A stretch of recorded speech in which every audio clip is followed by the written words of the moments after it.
What's up, guys? 2024 season is around the corner, and me and Glynn are here a little bit early to give.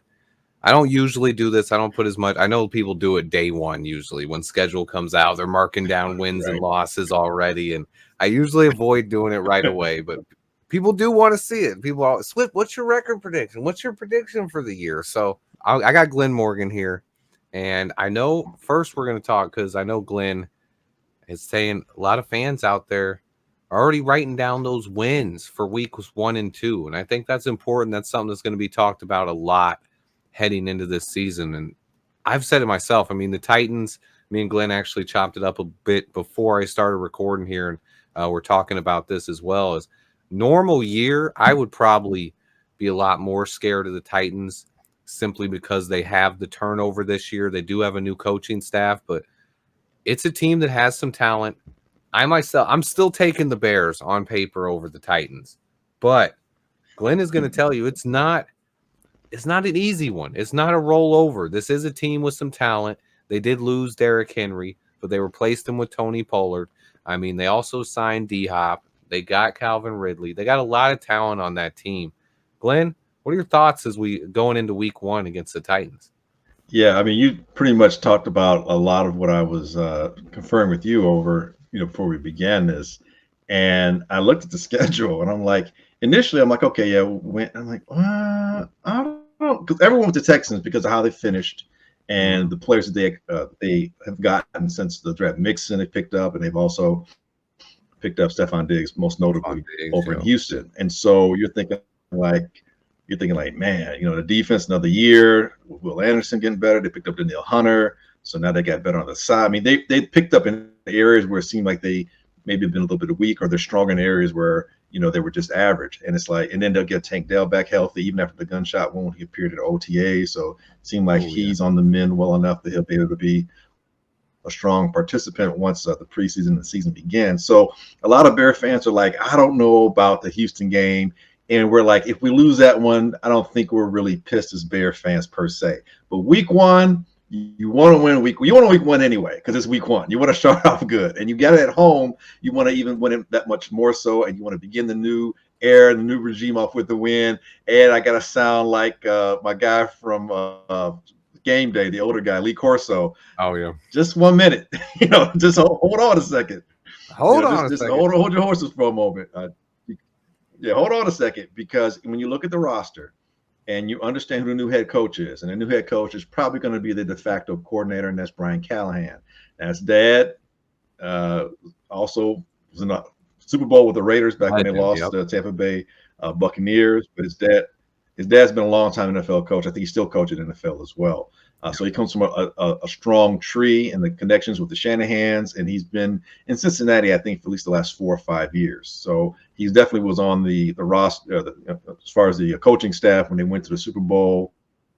And that roster, that staff has been together for a real long time. There's another reason why Cincinnati has been so good for a while. Now, without getting off on too many tangents, a point being, Callahan, pretty good play caller. Understanding, you pointed it out, Swifty, that it's going to be a little different when you have to be the guy, both as the head coach and the play caller. Understandable. Okay. That's the problem for me. What did Minnesota do? You haven't called the plays yet. Yeah. Oh, yeah. You take into account what the offense has to offer talent-wise.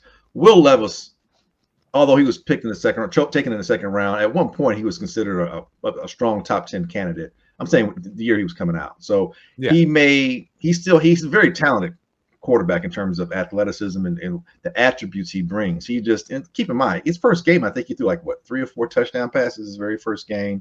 He did very well, with D Hop. So they already have a connection. So he has some games under his belt. But you factor in Tyler Boyd, they've picked up. You factor in Calvin Ridley. You factor in Hopkins. Burks, who was their first-round pick a couple of years ago, is now their 4th or 5th best receiver. He's a first-round talent. He just needs to stay healthy. And now Tony Pollard, you've got Tajay Spears. So their whole offense is now, which we've been used to being in more of a power-running offense, kind of a plodding offense at times. It's not going to be that. It's going to cater definitely to the athletes that are on the team. And don't forget, they picked up Skoranek last year in the first-round pick, and another first-round pick this year on the offensive line. So they're talented there. You look at their defense.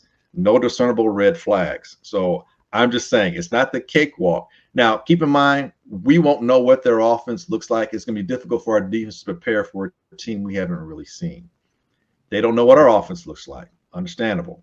But what they do know what our defense looks like. So they have a little bit more to plan out. I'm just saying it's not going to be the cakewalk. Like you mentioned earlier to me, it's Caleb's very first game. Very first game in NFL. And what is he going to be, what is he going to be used to? And we don't know right now. We don't know how many quarters he's going to play or how much time he's going to play in the preseason. Personally, I think he should play no less than 6 quarters throughout the whole preseason. And we're going to have 4 preseason games.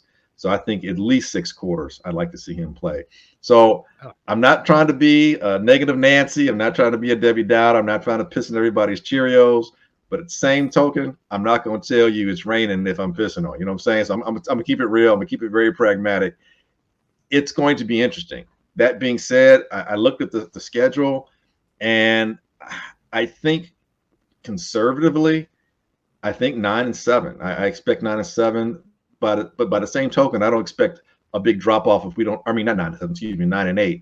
I don't expect a big drop off if we don't have a winning season. I think it can look like something like 8-9. So I really think there's like a 1 game difference, and that's with right, people staying healthy, so on and so forth. But it's not for a last place schedule.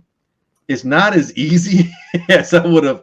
Like when you say last place schedule, think like, oh, there should be some wins in there. We're in a tough division. That has a lot to do with it. And obviously, we had 2 teams in the playoffs that either one of them, hell, they probably both should have been playing each other in the NFC Championship game, to be quite honest with you. But either one of them could have gotten to the Super Bowl last year. And they look to be improved with the players that they've gotten another year under the belt with their coaches and their teammates. The Vikings, I don't put a lot of stock in JJ being the starting quarterback. As a matter of fact, I'm not even certain if he's going to start this year. I don't think Sam Darnold is the crappy quarterback everybody thinks he is. He's still a first-round talent. I think his talent is still there. I think he's had like last place, organizations that he's been dealing with, the Jets. True. And then we go from the Jets to the Panthers, which he went from hell to dysfunctional hell, but I think he got some of that stuff purged out of him a little bit by going to San Francisco, and then the terminology in San Francisco is not going to be that different than the terminology he's going to have when he begins playing with Minnesota. He's got a nice arm, and he's got the best talent that he's ever had. I mean, his whole life probably, since maybe, I don't know, Pop Warner, if he played Pop Warner. But Justin Jefferson, a healthy TJ, should he stay healthy? And you're talking about Addison as well, and you got a really good pass catching running back in Aaron Jones. So, and Aaron really can help you out with his pass blocking, his route running, his catching from scrimmage. You can do so many things with him because you don't have to take him out. He's a 3-down back, so you don't give any tells in terms of what you're going to do schematically. And I think that the Vikings offense should hit the ground running because I think with Darnold, like I said, it's not a big shift in terms of what he has to learn terminology wise. So it's just a matter of syncing up. And that defense, I don't think it's a great defense, but I think it's a really active defense with a lot of athletes and active players. And I think they have a really good defensive coordinator who can be, he can create a lot of chaos with his schemes. And so you have an aggressive defense with an explosive offense. Yeah, an aggressive defense with an explosive offense. So I'm just saying, and again, it's not like I think the Bears, I think they should go 3-3 at worst in the division. Whether they split each game or they win 2 with one team and lose 2 against the other. I really see 3-3 being a possibility in our division. Hopefully 4-2. We get them late in the year, and I'm still not certain if that's in the division. Correct. Yeah. Okay. So that's that bloodbath at the end. Yeah, that's what it comes down to. Yeah, it's crazy because you're potentially looking at like a list of playoff teams and or playoff caliber teams, because Seattle's been challenging for the playoffs the last 2 years, and obviously Frisco is Frisco. And you look at the Vikings; they didn't go last year, but the year before they were in the playoffs. And quarterback situation should be better than it was last year, at least more consistent. And with that, again, and it's a division game too, and those are always tougher. So I don't know if having those teams late in the division helps us because we get so much runway and some kind of like a little bit of practice in terms of gelling together as a team before we get to them, or if in doing that, those 6 or those 3 teams get to see us before they play us, have a better idea of who we are, how to better prepare for us. There's that other side of the coin. So I think it's 50. It's 6 in one half a dozen in the other. I just think we need to take advantage of the games early on, and we have to win the home games. Those are the ones that you really want to take advantage of that schedule. And with at home, it's not the easiest homes. I mean, you got the Panthers at home and the Patriots, and you're hoping the Titans don't have it together just yet.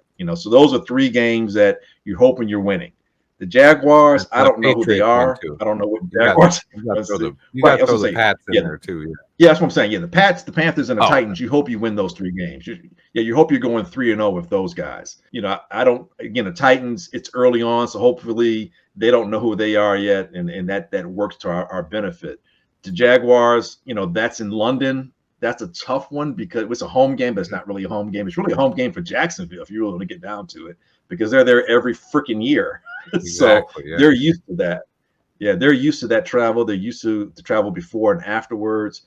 They're comfortable there. So that's a tough one just because of logistically speaking. Seattle is late in the year.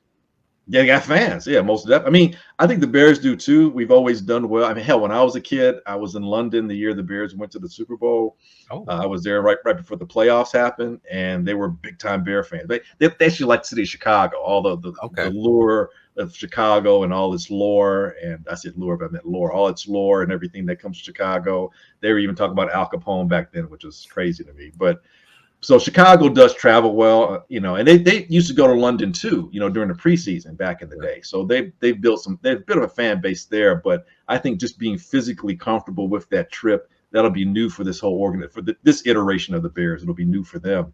So that's a tough one. Seattle, it's always a tough game. It's late in the year, so hopefully, they're banged up or something. That'll be one of those games where winning that one will really show us where we are compared to the other teams in the NFC as a whole.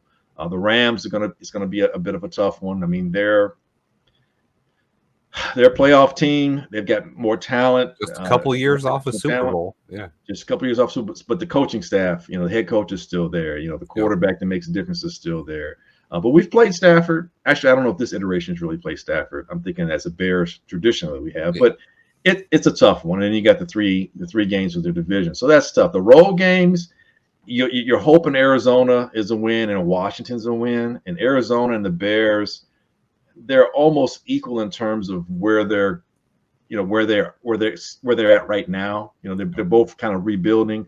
Arizona's quarterback's definitely more seasoned than our quarterback, but our defense is better than their defense. They've got some talented players here and there. There's not a big, if I had to do the line right now, I'd probably say Arizona -1.5 or something like that.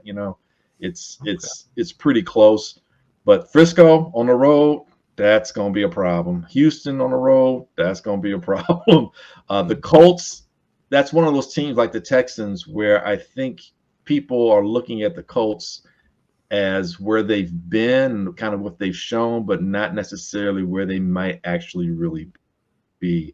A lot of people probably don't know who players on the Colts are. I think anonymity has a lot to do with the reason why people aren't really picking the Colts. Like, what do they have? Who's their guy? Who's their quarterback? They're in a quarterback situation very similar to ours. They'll have a young quarterback playing as well. And I like their head coach. I think he does a really good job in play calling. I think he does a really good job in developing players. That team played above its head, over his shoes, however you want to say it. Last year, there were a lot more competitive people with Gardner Minshew. They're a lot more competitive than people realize. So, and that's on the road. But again, Chicago travels well. It's a road game that's not a road game in a lot of ways. It's the Colts. It's a 2.5 hour drive. Taylor should be not that far. And then the big time back, Jonathan Taylor should be fully healthy, and that's a guy who's a weapon in the NFL, one of the best. Oh yeah. Well, you look at their receiving staff. I mean, Pittman. You've got Pierce. Pierce hasn't really caught on just yet. I think he's more of a deep threat, and they haven't had the quarterbacks healthy enough to give him the ball consistently to take advantage of his speed and his height. But with Anthony Richardson, if he's healthy, he may be able to do that. And then Downs is a really good slot receiver as well. And their offensive line is probably top 10 in the NFL. And their defense, a lot of no-name guys, but again, just very sound team. There's not a lot of red flags in terms of their roster. or their coaching. So it's something that on the road, it's a good road win. But it's tough. So I think overall, I think factoring in, you're going to have your ups and downs. You're going to have players who are hurt here and there. Same's going to happen with the teams we're playing. So sometimes you catch a team at the right time.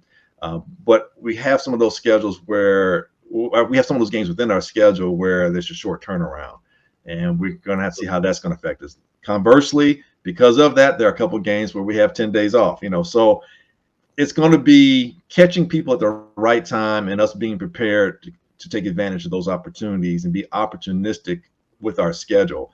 So I see 9-8 as a floor. I see 8-9 as kind of like the basement. As far as the ceiling, it's something like, probably 10-7, 11-6. A lot of things have to go right. But I think 9-8 is that sweet spot. And that's kind of where I'm going to sit with the Bears. You're right in there. And I think that's where most fans realistically, when they sit down and think about where we'll finish, the problem is what a lot of fans do. And I love this because if you guys know Pat the designer, he actually made a funny video about this on Twitter the other day where he went in and he played himself, but he was 3 different guys.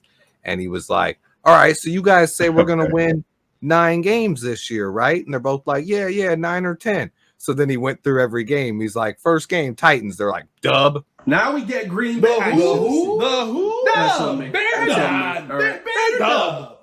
dubs. Dub. And they go through every game and keep giving wins. And after they get to 11-0, he's or 10-0, he's like, you guys realize you said 10 wins, right? You said 10 wins. And they're like, next game, we got the Vikings. And they'd be like, JJ McCarthy, nope, that's a win. But it was hilarious. And I think that's something a lot of our fans do is when you put this graphic in front of their face, they just match that little game of they're playing a bingo card. And they're like, Titans, week 1, win. A lot of fans, I will probably say, might give us that week 2 loss. I'd say there's probably 2 games on the schedule they're really going to give us losses, week 2 and week 14. But other than that, you're going to see a lot of people get into any of these games. They get to it, and they're like, yeah, you know what? Like, probably win. Like, I can't root against my team. Right. So it's tough, but I think you're right in there with the realistic expectations of this fan base. And I think you hit it right on the head where even though Caleb Williams is a rookie, expecting 9 wins this year, that's asking a lot out of a rookie quarterback. But we have a team that's talented enough on paper. We can match those expectations. And if things go right, a lot of things got to go right in the NFL. There's so many factors that are unknown. Sure. You need luck. You need to stay healthy. And then you need the ball to bounce your way a couple times and get a couple of calls if you want things to really go your way. So I think you're right in there. Perfect job on that, Glynn. 9-10 wins. I think that's exactly where my head is at as well, man. I appreciate you on that. Okay, I had one final point I wanted to make, especially regarding that first game of the season with the Titans. But first, I wanted to thank Glynn Morgan. Just give him a special shout out. He did 2 shows with me this week. I always love chopping it up with Glynn. Make sure you follow him on Twitter. Check him out on NBC Sports Chicago or his own podcast as well. But the stat that I wanted to bring up, we talked a lot about that Titans game, and Glynn actually doesn't expect us to win that game. And I know a lot of fans, when they see that game, it's going to be a home game. It's going to be against the Titans, but it's going to be Caleb Williams' first start. And the stat that I wanted to bring to your attention today is now scrolling across the bottom of the screen now. The last 15 quarterbacks that were taken number 1 overall, every single one of them lost their first career start. They are 0-15. I mean, that's Bryce Young, Trevor Lawrence, Joe Burrow, Kyler Murray, Baker Mayfield, Jared Goff, Jameis Winston, Andrew Luck, Cam Newton, Sam Bradford, and more. All of them lost in their first career start. Now, I do have a video on the way, possibly tonight. It's something I've been talking about since we drafted Caleb Williams, and now the national media has caught on to it as well. Caleb is going to be in the best position of any quarterback drafted number 1 overall ever. He's going to have a top 10 defense, potentially top 5, and the best weapons around him on offense in the NFL. So he is in a unique position, but I did want to point out 0-15. 0-15, guys, the last 15 quarterbacks that were taken number 1 overall. So that is something to pay attention to. Could Caleb potentially break that curse as well as the curse of the quarterbacks in Chicago? It is something to look out for, and just something else I wanted to bring to your attention. I appreciate everybody who watches. Please remember to hit that like button for me. And until next time, bear down.